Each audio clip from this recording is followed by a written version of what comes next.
You're not tired, you're just pretending too well. Pretending you've got it under control, pretending it doesn't hurt, pretending you're still in charge of something that slipped from your hands a long time ago.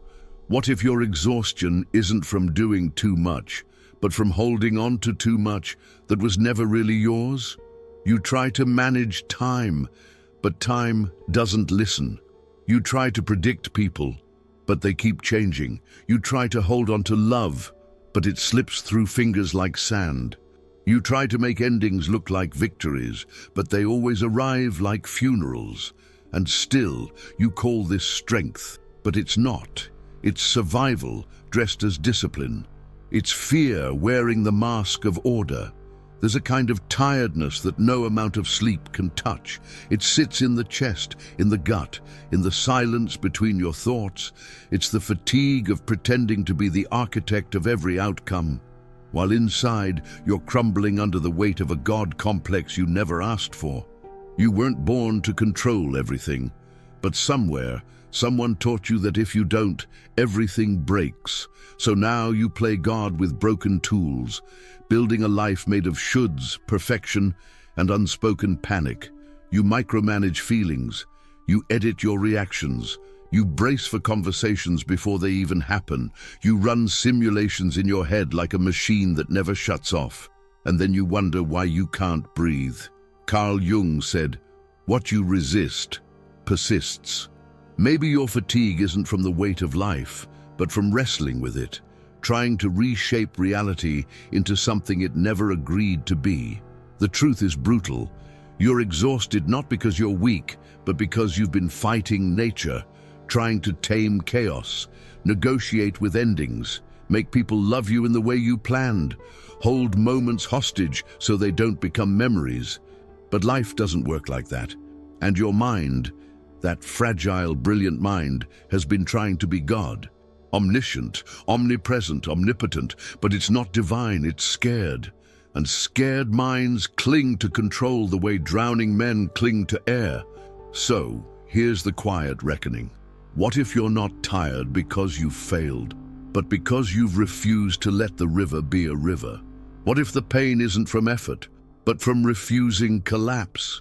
The mind can't carry what the soul was never meant to hold. And right now, maybe it's not motivation you need. Maybe it's not another plan, another strategy, another try. Maybe it's just this, to stop, to look at your clenched hands, and to ask, with honesty, not shame, what have I been trying to control that was never mine to hold?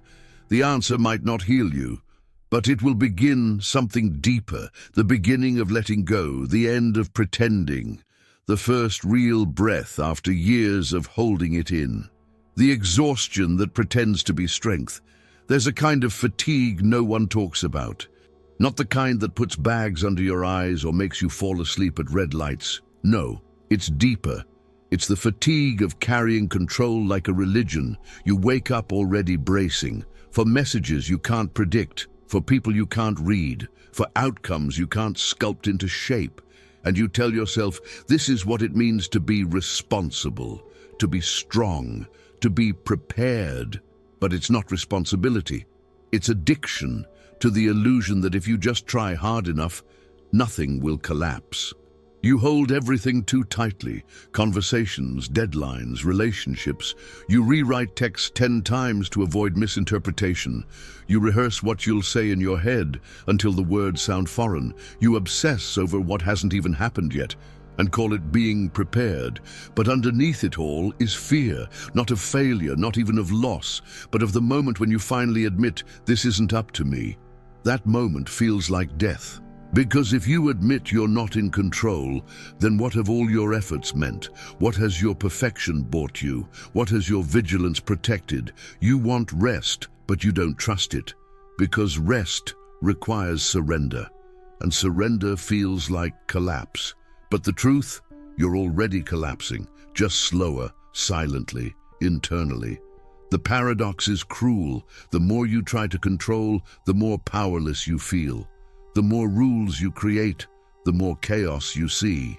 The more effort you pour in, the more bitter the disappointment when reality ignores you. So you keep spinning, not out of energy, but out of panic. You've tied your worth to outcomes, your safety to being needed, your identity to holding it all together. But maybe the most dangerous part is this: you don't know who you'd be without the weight.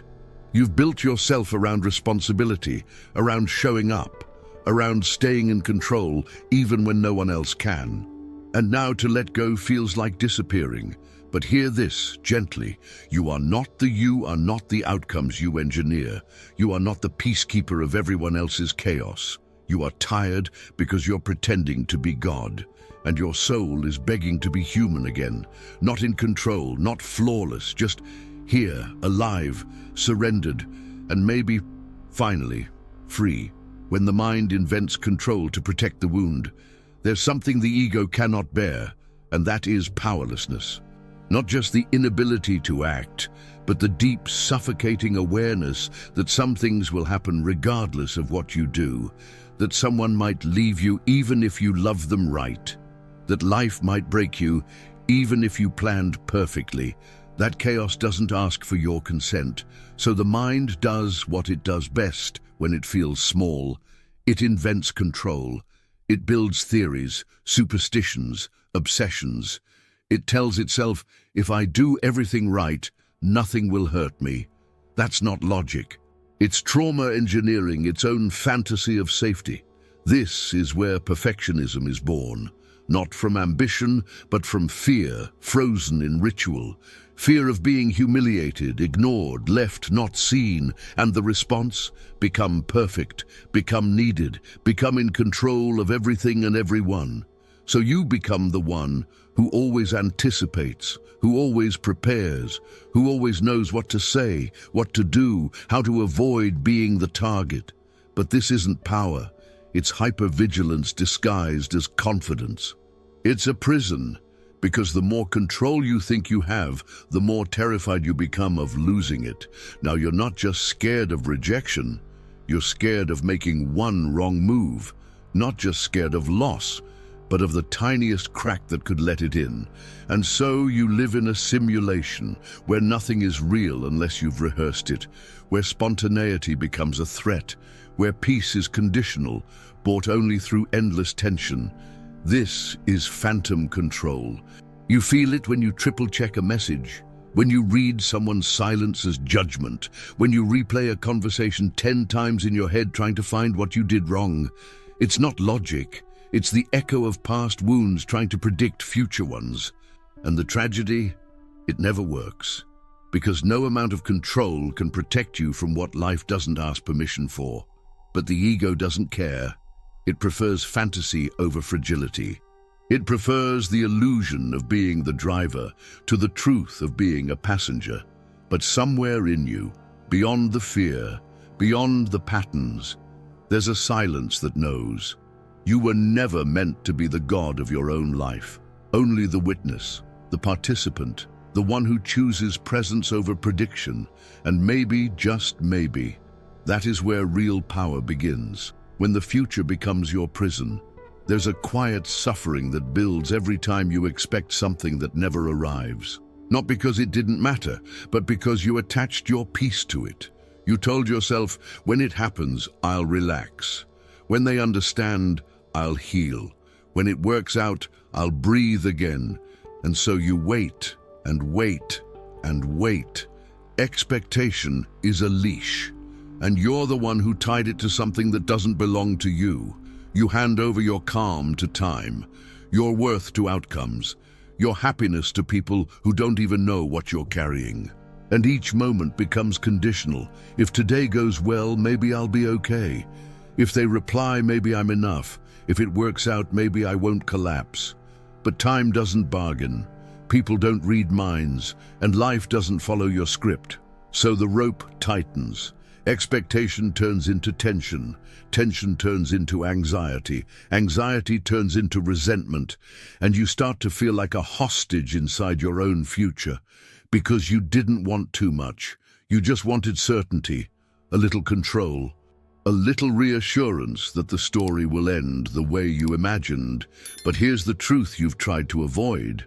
The more you expect, the more power you give away. And the more power you give away, the more fragile you become. This is the invisible prison of control. You don't see the bars, but you feel them every time life refuses to match your fantasy. And worse, you start to blame yourself for the mismatch.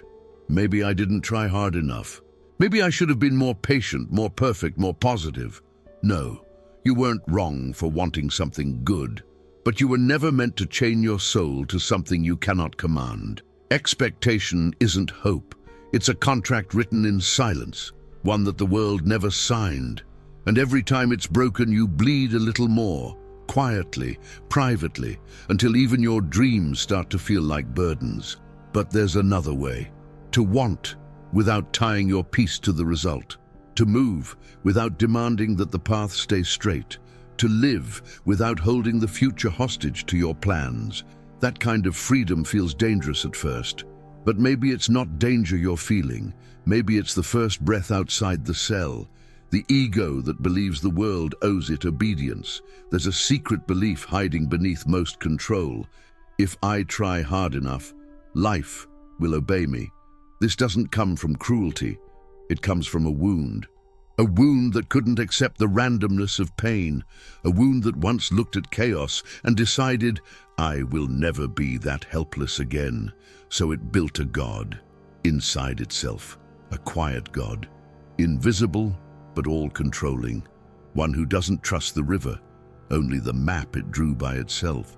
You might not say it aloud, but somewhere the ego believes, if people just behaved how they should, if time just followed my plans, if things happened in the right order, I wouldn't be suffering like this. But this is not enlightenment. This is narcissism in disguise, a narcissism not of vanity, but of control. The belief that everything should shape itself around your will, that people must repay your care with loyalty, that love must come on schedule, that fate must reward your perfection with stability, and when it doesn't, the mind collapses into silent rage, into manipulation masked as concern, into jealousy disguised as protection, into burnout dressed up as dedication. You become the martyr of a script you wrote for the world, and the villain when no one follows it. This happens in love. You give, but secretly demand they mirror your rhythm. You fear betrayal, so you control what they see of you. And when they don't give back exactly what you imagined, it feels like betrayal, not difference. This happens in work. You become obsessive, exhausted, addicted to the illusion that perfection will save you. You chase productivity like it's a cure for the fear of being unworthy. This happens even in spirituality. You try to manifest outcomes instead of surrendering to meaning. You use rituals not to connect, but to control, not to align, but to demand. Carl Jung said, the more the ego tries to be absolute, the more shadow it creates. And that shadow, it's your guilt when things fall apart. It's your rage when people disobey your script. It's your emptiness when, even after all the effort, nothing feels secure. But here's the fracture. You were never supposed to be God. You are not here to make everything bend to your will. You are here to meet life, not master it, to shape what is yours and release what never was. Real power isn't domination, it's discernment, the clarity to know where your hands end and where the uncontrollable begins. And that clarity, it's not weakness, it's the beginning of peace. The part of you that sabotages peace to stay in control. There's a strange comfort in suffering you can predict. You hate the pain, but at least it's familiar. You resent the cycles, but they're yours. You sabotage your own freedom, not because you don't want it, but because freedom requires letting go of the very pain you've used to define yourself. To surrender would mean risking the unknown. And for many, that's more terrifying than misery. You say you want peace, but you panic when stillness comes. You say you want love, but recoil when someone gets too close. You say you want to start over, but keep returning to what nearly destroyed you. It's not madness, it's survival. Because the idea of letting go doesn't just feel risky, it feels like annihilation, like stepping off a cliff with no promise of a landing, like erasing the only version of yourself you've ever known. the one who stays, endures, controls, so you cling. To the toxic job, to the half-love, to the punishing inner voice, to the story that always ends in the same kind of pain. Because at least, if you're holding on, you're not lost. At least, if you're in control of the collapse, you don't have to fear the fall. But here's the silent tragedy. You've confused safety with control. You've confused control with identity. And now, the only version of you that feels real is the one who suffers on purpose. Deep down, you already know this isn't living. This is managing existence like a crisis. This is surviving a life that never even had space to begin. The real question isn't, why do I keep doing this? It's, what part of me is so terrified of letting go that it would rather burn than be free? There's a part of you that would rather break alone than be seen falling, a part that fears silence because silence reveals the truth. And the truth is simple, brutal, and liberating. You've mistaken control for love. You've mistaken effort for worth. You've mistaken suffering for depth. But depth begins the moment you stop trying to manage the abyss and instead allow yourself to face it. Not with a plan, not with a mask, just with the courage to fall, not into ruin, but into reality. And maybe, finally, into yourself. When your nervous system becomes your prison, it's easy to say you're tired, but what if what you call tiredness is just resistance in disguise? Not physical exhaustion, not even emotional burnout, but a deep, silent tension, a state of constant readiness, as if something terrible is always about to happen. You wake up already bracing, your chest tight, your thoughts racing, your body preparing for a battle that never arrives. And when it finally does, it looks like a text you weren't expecting, or silence where love used to be, or the feeling that everyone's moving forward while you stay stuck in the same loop. This isn't fatigue. This is anxiety dressed as control. Your mind is running, but going nowhere, like an engine in neutral, burning fuel without movement. You think you're just tired, but no amount of rest touches the ache in your chest. Because rest isn't what you need. What you need is to stop carrying what was never yours. You're trying to control timelines, people's thoughts, endings that haven't happened yet, meanings that haven't been revealed, and it's costing you more than sleep. It's costing you presence, stillness, peace. Anxiety is the body's rebellion against the lie that you have to hold everything together. It's your nervous system screaming that something is off, not out there, but in here. That somewhere along the way, you began to believe that being hyper-aware meant being safe, that anticipating disaster could somehow prevent it. That tension was a kind of protection, but it's not protection. It's imprisonment. Your mind locked in a state of eternal defense, with no enemy in sight, only memories, ghosts, the weight of unprocessed fear, and when no one else sees it, you start to think it's just you, that something's wrong with you, that you're weak or broken. But no, you're not broken. You're just exhausted from fighting a war that never belonged to you. And maybe what you need isn't to be stronger, but to finally allow the collapse. The kind of collapse that isn't destruction, but release. The kind that doesn't scream, but exhales. Because real rest isn't sleep. It's the moment you stop running from what you feel. It's the stillness that arrives when you stop resisting what is, not because you gave up, but because you finally understood that some things are meant to pass through you, not be controlled by you, the list that breaks the illusion of control. Did you enjoy the content and it made a difference for you? Click on Super Thanks and support our work. There are moments when language isn't enough, when insight doesn't heal, when no metaphor can reach the place in you that's bracing for a future you can't predict. Sometimes the only way forward is collapse, not the kind you fear, but the kind that clears. There's a silence that arrives after you stop pretending, when you finally admit what you've been holding on to, and when you see with brutal clarity that most of it was never yours. The guilt, the outcome, the timing, the way they see you. The ending you were trying to rewrite with every sacrifice. So take the weight and lay it out, not as an exercise, but as a reckoning. What are you trying to control today? Name it, all of it. The people, the outcomes, the approval, the fears. Then ask, which of these things actually depend on you? Be honest, not hopeful, not optimistic, just real. And finally, the question that undoes the performance. What would happen if you accepted losing, not giving up, but surrendering to the truth that not everything you love can be saved? Not everything you want can be held. Not everything you fear can be prevented. This is not despair. This is the moment your ego steps aside and lets the real self speak.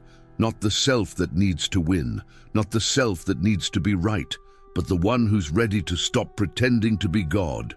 When you look at that list, something strange happens. The panic softens, the breath returns, the mind stops spinning, because for the first time, you're not in a fight. You're not managing the universe. You're just here, naked, real, holding nothing but the truth that control was never peace, it was just noise. And now, in the quiet that follows surrender, you begin to hear your own voice again, the quiet rebellion of admitting you're not invincible.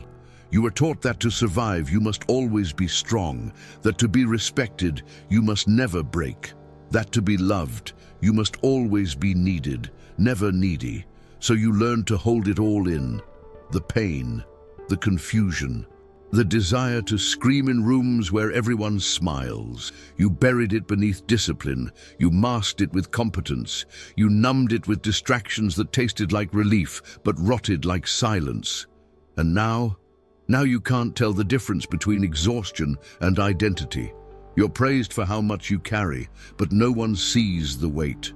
You're admired for your resilience, but no one hears what it cost you. You're known for your strength, but you can't remember the last time you felt anything but tired. But here's a truth that most won't say. Strength is not endurance. It's honesty. The moment you admit, I can't do this alone. The moment you whisper, I'm not okay. The moment you breathe without pretending, that's the beginning of freedom. Because fragility isn't failure. It's the doorway to reality.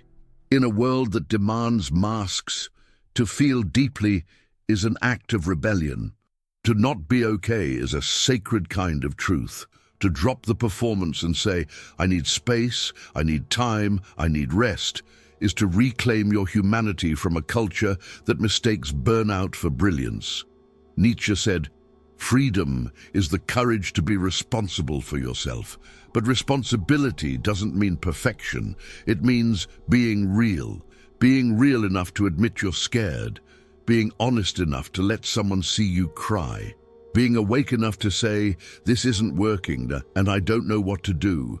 That isn't weakness. That's how the self begins to rebuild, not from strategies, but from sincerity. The courage to be fragile is the beginning of healing, because only what is soft can be reshaped. Only what is seen can be touched. Only what is owned can be released. And maybe the first step out of your exhaustion is not more effort, more plans, more control, but a quiet voice inside you saying, I feel. And that is enough for now. The silence that begins when control ends. There's a kind of peace that doesn't arrive with answers. It arrives after the last question breaks, after the final attempt to fix everything dies in your hands, after you stop negotiating with the chaos and simply let it speak. You've spent so long trying to manage your existence, as if control could guarantee safety, as if perfection could earn you permission to rest. But what you've really been doing is resisting life, resisting endings, resisting change, resisting the truth that you are not in command, only in contact. And now the exhaustion has reached your soul, not because you're weak, not because you're lazy, but because the role you've been playing was never meant to be sustained. Carl Jung once wrote, one does not become enlightened by imagining figures of light, but by making the darkness conscious. You've spent years trying to fix the darkness, trying to eliminate it, manage it, bury it beneath productivity, performance, or prayer. But what if the darkness isn't your enemy? What if it's just the part of you that stopped pretending? The silence that follows surrender isn't empty. It's full of everything that's real, everything you ran from, everything that waited patiently for you to come back. Your guilt, your grief, your unspoken rage, your unmet longing, your forgotten tenderness. They rise, not to break you, but to free you. Because when you finally stop trying to control what was never yours, you discover what always was: your breath, your presence, your choice to return to this moment, naked and unguarded. And there, in that raw space, you are no longer at war. Not with time, not with endings, not with yourself. You don't need to rebuild overnight. You don't need to prove your worth again. You don't even need to feel better. You only need to stay, to let the silence do what control never could.